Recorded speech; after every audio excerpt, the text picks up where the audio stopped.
Recentemente, o ex-presidente Lula, do PT, foi condenado em segunda instância no processo do sítio de Atibaia. Você aprovou essa decisão? Onde o presidente deveria estar neste momento? Livre ou preso? Parece que o senhor está preocupado com a lei da ficha limpa também. Qual é o motivo? O Congresso Nacional pode mudar a lei sobre prisão em segunda instância? Você acredita nisso? Quais são os ministros do STF que trabalham a favor e quais são os que trabalham contra a Operação Lava Jato? Qual que é a sua opinião sobre o presidente do STF, Dias Toffoli? O que o senhor pensa sobre o trabalho do Gilmar Mendes no STF? Com o fim da prisão de condenados em segunda instância, a Operação Lava Jato corre o risco de acabar?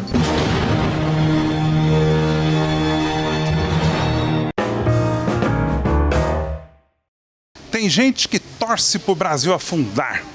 Tem gente que trabalha para o Brasil melhorar. Meu convidado faz parte do segundo grupo, o que luta contra a corrupção no nosso país. O meu convidado foi procurador da República e participou ativamente da força-tarefa da Operação Lava Jato. Hoje, ele trabalha como advogado, consultor e palestrante da Star Palestras e Eventos da competente Fernanda Cunha. Carlos Fernando dos Santos, seja bem-vindo ao programa de entrevistas Ping Pong com Bonfá. Obrigado pelo convite, é um prazer. Então vamos lá. Recentemente, o ex-presidente Lula, do PT, foi condenado em segunda instância no processo do sítio de Atibaia, aqui no estado de São Paulo. Ele deve aguardar em liberdade, mas segue inelegível. Os 3 embargadores da 8ª turma do TRF4, que é o Tribunal Regional Federal da 4ª Região, decidiram ampliar a pena por unanimidade para 17 anos, 1 mês e 10 dias em regime fechado. Você aprovou essa decisão? Acho absolutamente correta. Isso já era um recurso do Ministério Público Federal e, evidentemente, a pena era incompatível com a gravidade dos crimes. A culpabilidade de um presidente da República que comandou um esquema de corrupção da maneira como aconteceu nos anos do governo do PT é realmente muito acima da média e não poderia ficar apenas em 12 anos. Onde o presidente deveria estar neste momento? Livre ou preso? Ele deveria estar preso e não naquela cela especial, mas sim como os outros presos numa cela comum. E por que ele deveria estar preso, na sua opinião? Porque nós precisamos ter um sistema de processo penal que funcione. Um processo penal que entregue a jurisdição, que entregue uma sentença, seja absolutória ou seja condenatória, mas se for condenatória, que seja exequível, que nós podemos executar. No Brasil, você consegue executar apenas contra negros, pobres, pardos, mas ricos ou brancos não vão para a cadeia. Parece que o senhor está preocupado com a lei da ficha limpa também. Qual é o motivo? O que nós vemos é um movimento coordenado para retornar ao status quo anterior. E não basta soltar Lula, tem que torná-lo candidato. Então, neste momento, Lula não é candidato, é inelegível por conta da lei da ficha limpa. Mas existem muitos interesses já tradicionalmente contrários dentro do próprio Congresso Nacional. A continuidade agora da união do centrão com a esquerda e de outsiders querendo acabar com a ficha limpa, ela corre sério risco. Como aconteceu com a prisão de segunda instância, de uma reversão para beneficiar Lula e beneficiar outros políticos que vão estar sendo condenados também. Recentemente, o STF, o Supremo Tribunal Federal, derrubou a possibilidade de prisão de condenados em segunda instância. Você aprovou essa decisão? Evidentemente que não. Acho que nós estamos vendo um zigue-zague jurídico do Supremo há alguns anos, com maiorias 7-4, 6-5 para um lado ou outro.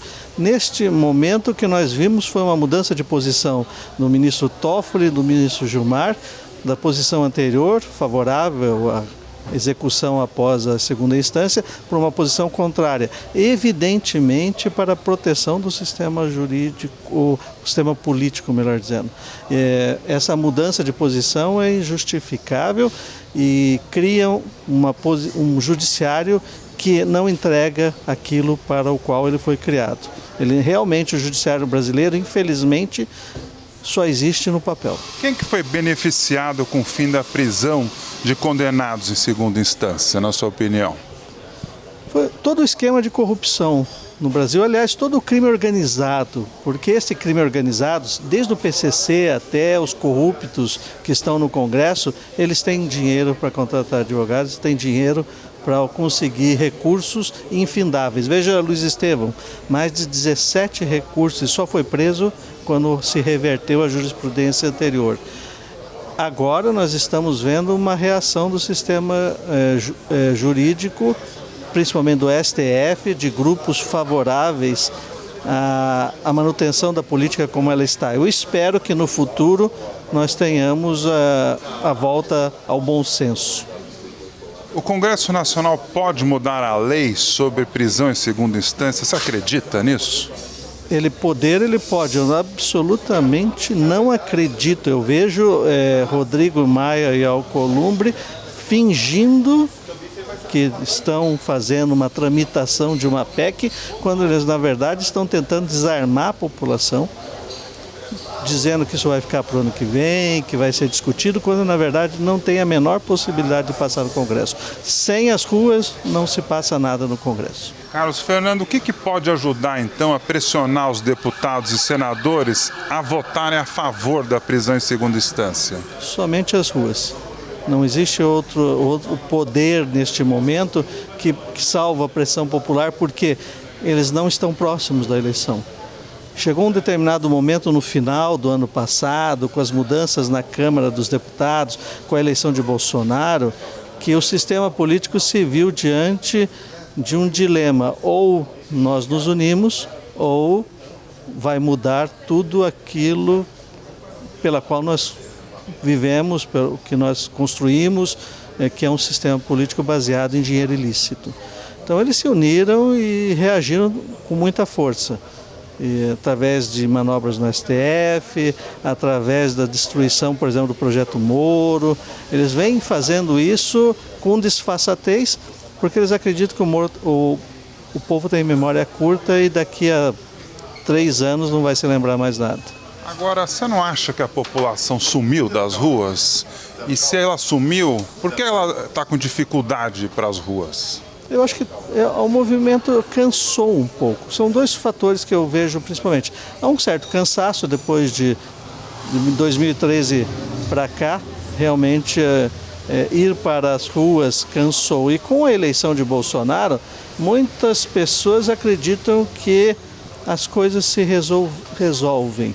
Eu não acredito nisso, não acho que o presidente Bolsonaro tenha um real compromisso com toda a Operação Lava Jato e tudo que ela representa, especialmente diante do que aconteceu com a manobra do filho e a retirada do COAF para o Banco Central. Isso mostra que ele não tem esse compromisso.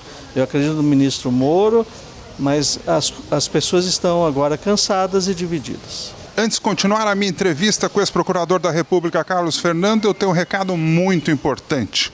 Inscreva-se no canal agora, ative o sino e traga os seus amigos para o programa. Quanto maior for o número de inscritos, mais entrevistas eu vou conseguir fazer aqui. Eu conto com vocês, hein? Me conta um pouquinho dos bastidores ali da Operação Lava Jato. Você ficou 5 anos lá, não é? Enquanto o senhor... 4 anos e meio. 4 anos e meio? Enquanto o senhor estava lá na operação, qual foi a importância da pressão das ruas? Veja bem, o apoio popular é que impediu boa parte da reação do sistema naqueles momentos iniciais. Toda operação é como uma criança. Conta um episódio real, assim. Você lembra? Eu acho que os principais episódios da Operação Lava Jato foram no seu início. Por exemplo, quando o ministro Teori Zavascki dá uma ordem soltando todos os presos da operação, da primeira fase. E o juiz Moro, naquele momento, corajosamente pergunta ao ministro se ele realmente estava soltando todos, inclusive o traficante preso. E o ministro, de certa forma, esclarece, que na minha opinião não era um esclarecimento, mas uma uma retratação de que estava soltando só Paulo Roberto Costa.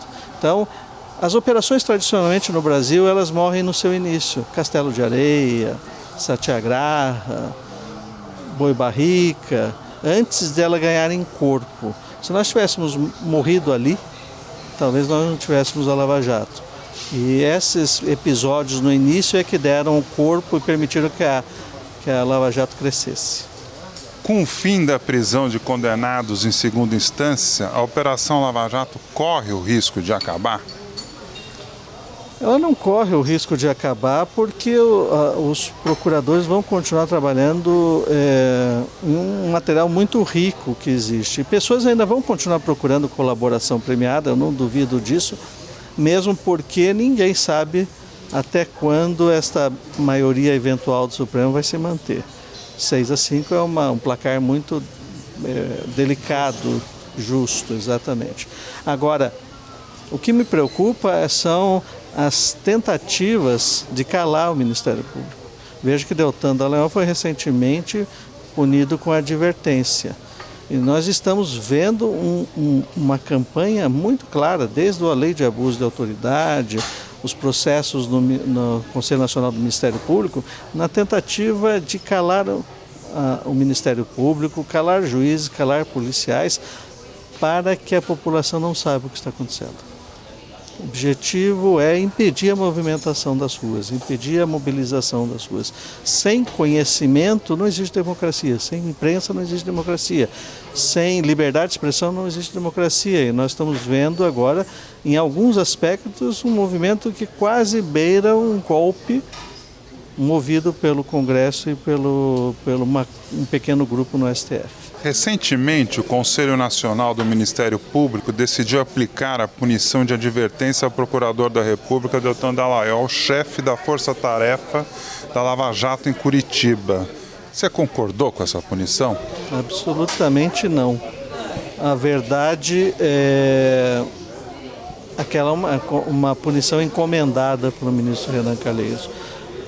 Durante o processo de recondução dos conselheiros, os 2 conselheiros que tinham se manifestado já contra essa punição já foram rejeitados pelo Senado. E isso já demonstrava que uma das condições para ser reconduzido era justamente punir Deltan. Era uma coisa que eu acho absurda, absolutamente antidemocrática, porque a liberdade de expressão, ainda mais nos termos que foram Deltan se manifesta ordinariamente, sem nenhum impropério, sem nenhuma virulência, são incompatíveis com a punição que foi dada. Quem que é o Deltan Dallagnol para você? Olha, uma das pessoas que eu mais admiro. Tempos atrás me perguntaram se eu dissesse uma pessoa que eu tenho uma admiração, uma pessoa viva que eu tenho uma admiração, é a pessoa de Deltan. Primeiro, ele não é fake, não é falso, ele é realmente aquela pessoa que as pessoas veem. É uma pessoa religiosa, mas que a religião não afeta os seus julgamentos. Ele é uma pessoa justa, trabalhadora, com uma visão muito dinâmica de investigações criminais e principalmente muito empenhado em trazer mudanças para um Brasil melhor. Então, essa pessoa é realmente aquela pessoa que as pessoas veem e acreditam. Não existe... Eu sinto que eles querem desvestir o santo, tentando trazer a ideia de que ele não é aquilo tudo que aparenta, mas eu digo, não adianta, porque vocês vão descobrir que ele realmente é essa pessoa correta que todo mundo acredita. Qual que é a sua opinião sobre o presidente do STF, Dias Toffoli? Você gosta do trabalho dele no comando do Supremo Tribunal Federal? Eu penso que Dias Toffoli não deveria ser ministro do Supremo. Ele não atende os requisitos constitucionais para ser ministro do Supremo. Ele chegou lá através de um defeito do nosso sistema que leva para esses cargos pessoas comprometidas com os sistemas políticos específicos. Assim como Fernando Henrique levou Gilmar Mendes, e eu acredito que Gilmar Mendes é nefasto para o Brasil.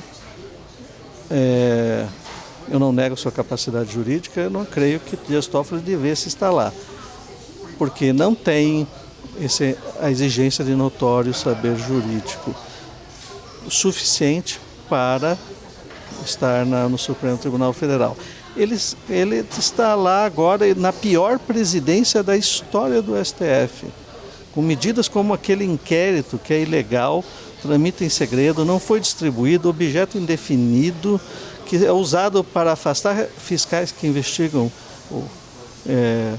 atos tributários de ministros. Que inquérito o senhor está falando? Estou falando do inquérito que ele abriu e que distribuiu diretamente a Alexandre de Moraes, quer dizer, contra as regras de distribuição, livre distribuição. Um inquérito cujo objeto é desconhecido, outra ilegalidade, que tramita em segredo, não é nem sigilo, é segredo, porque nem o Ministério Público tem acesso a esse inquérito, que toma medidas que vão de tentar calar a imprensa, fazer busca e apreensões de cidadãos, ou, no caso recente, afastar auditores da Receita Federal.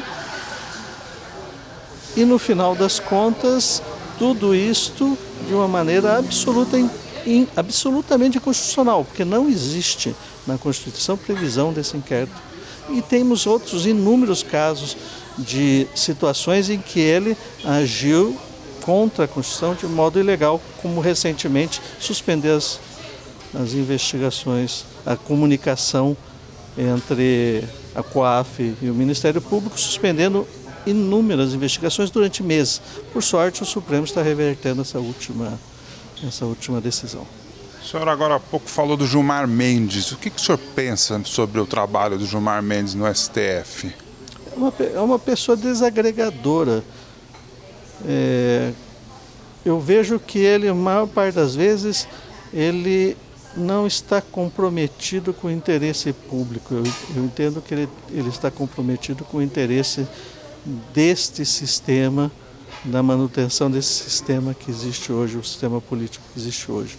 E principalmente eu vejo uma agressividade, um vício de insultar pessoas. Ele vive fazendo isso sem nenhuma necessidade, contra procuradores da República, contra policiais, contra o ministro Moro indiretamente, de uma maneira que desqualifica ou não é compatível com a posição que ele exerce. Muita gente diz que ele solta todo mundo. O senhor concorda com isso? O engraçado, sabe, é que até um determinado momento da Lava Jato, as decisões dele eram bastante favoráveis à Lava Jato.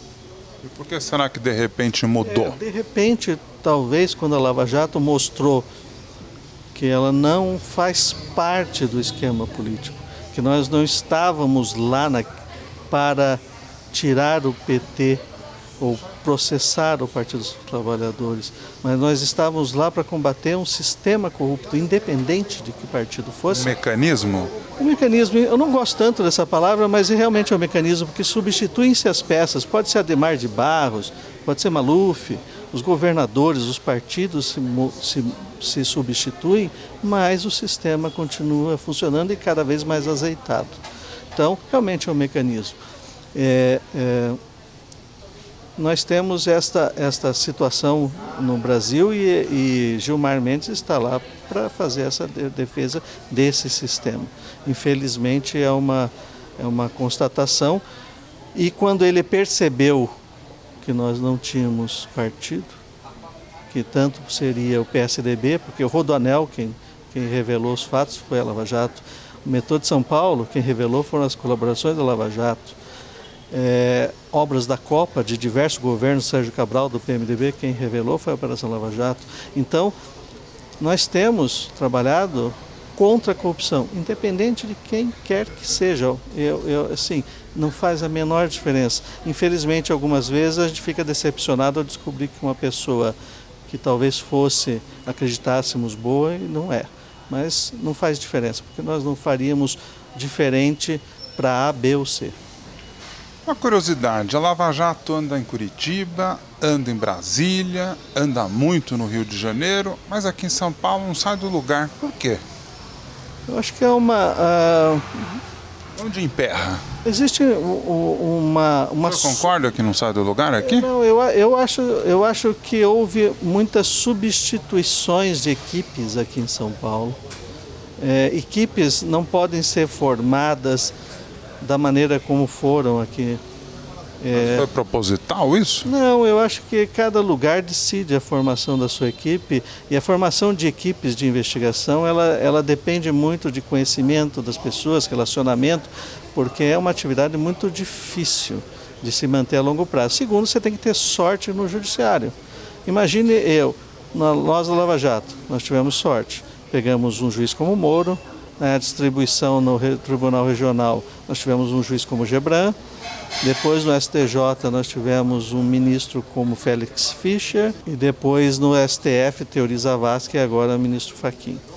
Quer dizer, você tem que ter uma sorte. Você poderia ter o contrário, por exemplo, o azar do Rio de Janeiro de ter o ministro Gilmar Mendes como o relator do Supremo Tribunal Federal.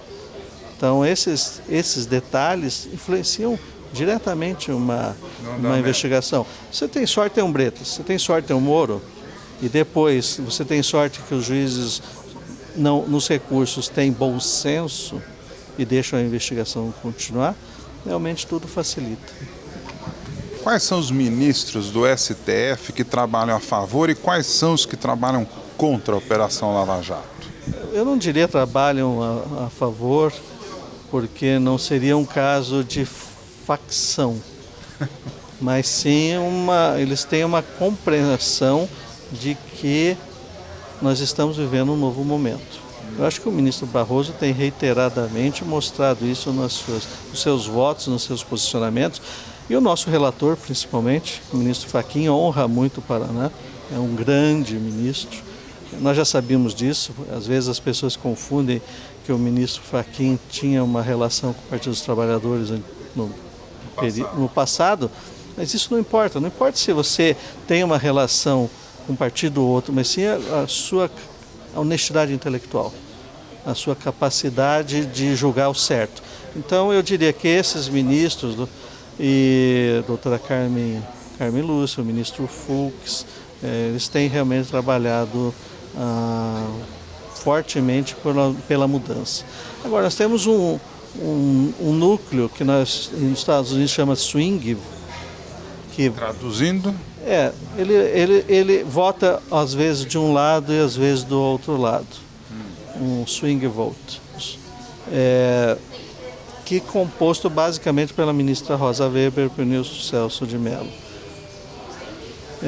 Que eu acredito na honestidade, acredito dessas pessoas, mas às vezes eu penso que talvez eles estejam numa torre de marfim. Como assim? Veja bem, eu vejo muitas vezes o ministro Celso de Mello fazendo longos discursos a favor do combate à corrupção, de como a corrupção é nefasta para o país, mas ao mesmo tempo, quando ele vota a favor da execução somente após o esgotamento de todas as instâncias, eu me pergunto, como compatibilizar isto? Porque isto é uma medida de impunidade. Será possível acreditar que o sistema funcionaria desta maneira? O passado diz que não. O passado diz que nós não conseguimos executar penas. Nós conseguimos, às vezes, condenar, mas não conseguimos trânsito em julgado, e quando transita em julgado, muitas vezes as pessoas estão com idade e recebem, às vezes, perdão ou qualquer outro benefício. Então, nós não conseguimos executar a pena da elite, não é? O pobre fica preso em preventivas longas, mas o rico não vai para a cadeia. Mas então eu não sei como compatibilizar.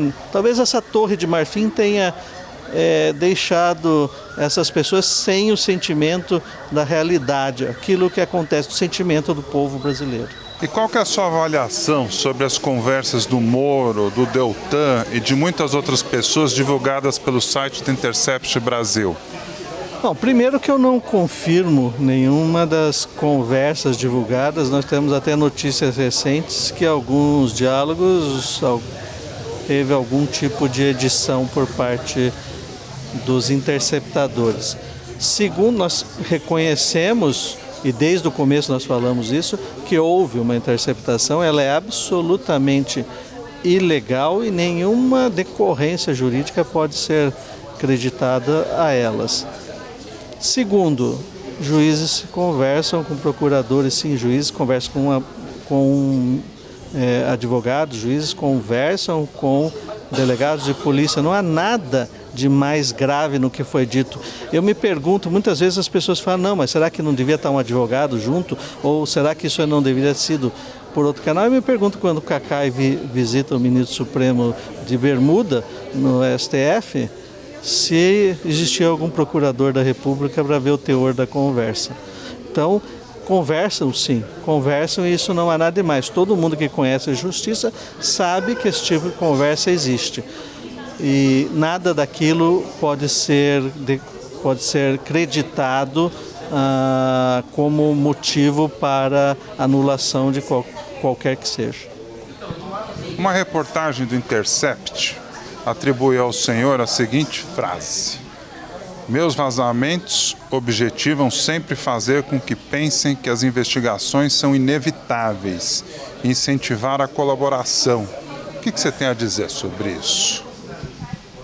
Eu repito novamente que nós não primeiro que Você chegou a dizer isso? Não, eu não tenho certeza que eu disse isso.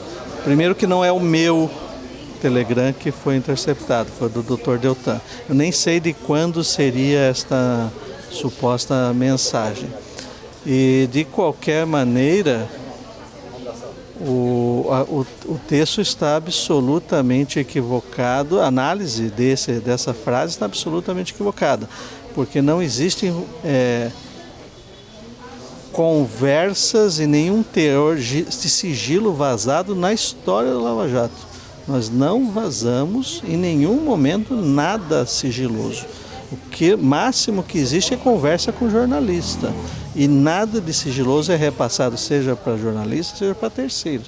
Então não existem vazamentos no Lava Jato, não foram comprovados nenhum dos vazamentos. Ao contrário, durante as investigações nós percebemos que alguns vazamentos vinham das próprias defesas para se dar a impressão de que que nós íamos investigar ministro supremo ou qualquer coisa desse tipo. Eu lembro da capa da Veja sobre os supostos anexos envolvendo o ministro Toffoli,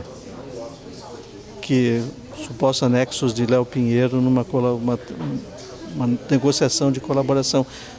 Fatos esses que eram totalmente inverídicos. Naquele momento não havia anexos dessa natureza. Entretanto, criou-se essa lenda que a Lava Jato vaza e, infelizmente, isso não é verdade. Recentemente você disse que a Lava Jato vive o pior momento. Por quê? Principalmente pela reação coordenada do Congresso Nacional, lei de abuso, destruição do projeto Moro. Depois, as reversões e as decisões do STF, em relação, por exemplo, à segunda instância. Terceiro, o ataque abusivo que nós sofremos em relação às mensagens ilegais interceptadas por criminosos. Sempre, porque veja bem... Isso aí você acha que arranhou um pouco a Lava Jato? Não, quem é que sobrevive? Eu pergunto assim, quem é que sobreviveria intacto à revelação de 5 anos do seu WhatsApp? Essa é uma pergunta que eu faço para qualquer pessoa. E veja bem, a Lava Jato sobreviveu. Hoje mesmo nós temos alguns articulistas políticos já falando, ela está conseguindo tomar fôlego novamente. Veja a decisão que nós tivemos agora do COAF. Veja a decisão recente da condenação do Lula, do TRF4. Então, realmente nós estamos ressurgindo. Mas dizer que você sobrevive intacto e ileso, não é possível. Mesmo porque a campanha por exemplo, dos artigos da Folha de São Paulo era: eu vou juntar 3 ou 4 conversas diferentes e criar uma história a pior possível. E saía verdadeiros absurdos nos jornais. E nós tínhamos que emitir nota explicando. E essa tarefa, obviamente, como você lança um travesseiro de penas ao vento, você não recolhe todas. Muitas pessoas acreditaram, mas nós estamos vendo uma reversão significativa. Eu vejo isso na população. A população vem e fala: estamos com você, não desista. Isso eu acredito. Você está gostando da minha entrevista com o ex-procurador da República, Carlos Fernando? Não acabou! É verdade que parte dos apoiadores e pessoas que trabalharam na Lava Jato apoiaram Bolsonaro no segundo turno. Você votou em quem? O Supremo Tribunal Federal, o STF, formou maioria a favor do compartilhamento com o Ministério Público de informações fiscais sigilosas dos órgãos de inteligência e controle, como a Unidade de Inteligência Financeira, o IFE. Por que isso é tão importante para combater a corrupção no Brasil? A transferência da Unidade de Inteligência Financeira para o Banco Central foi uma boa medida? A Lava Jato ganhou ou perdeu com a ida de Sérgio Moro para o Ministério da Justiça? O presidente Jair Bolsonaro enganou o ex-juiz e agora ministro Sérgio Moro sobre a aprovação do pacote anticrime e o projeto anticorrupção?